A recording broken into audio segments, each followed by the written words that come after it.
নমস্কার, the moms recipe চ্যানেলে আপনাদের স্বাগত। আজকে করে দেখাবো পটেটো চিজ বল। তার জন্য ফ্রাইং প্যানে দিয়ে দিয়েছি তেল, দিয়ে দিচ্ছি গোটা জিরে ফোড়নে, জিরেটা দিয়ে দিচ্ছি গ্রেট করে রাখা সেদ্ধ করা আলু।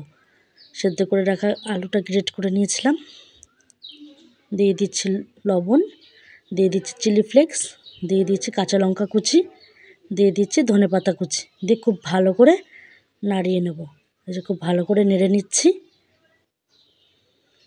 এবার আলুর পুরটি একটি পাত্রের মধ্যে ঢেলে নিচ্ছি। এই যে সব ঢেলে নিচ্ছি আলুর পুরটি। আর এদিকে কড়াইতে দিয়ে দিয়েছি সাদা তেল, তেলটা একটু গরম হয়ে বসিয়েছি। আর এপাশে নিয়ে নিয়েছি আমুলের চিজ, চিজটা কেটে কেটে নিচ্ছি। একটা চিজ দিয়ে 4টে টুকরো করব।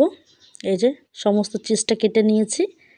আর এপাশে এবার আলুর পুরের থেকে খানিকটা আলুর পুর নিয়ে মাঝখানে চিজটা দিয়ে বন্ধ করে দিচ্ছি। এভাবেই প্রত্যেকটা বল তৈরি করে নেব। এই যে প্রত্যেকটা বল তৈরি করে নিয়েছি। আর এদিকে দুটো পাউরুটির কোনাগুলো খুব ভালো করে কেটে নিচ্ছি, সাইডগুলো খেলতে ফেলে দেবো। এই যে সব পাউরুটিগুলো কেটে ফেলে দিয়েছি সাইডগুলো। এবার একটা পাত্রের মধ্যে জল নিয়েছি। এবার এই জলের মধ্যে একটা করে পাউরুটির টুকরো নিয়ে জলের মধ্যে চুবিয়ে এই যে আলুর বলের মধ্যে পাউরুটিটা পুরো কভার করে দিচ্ছি।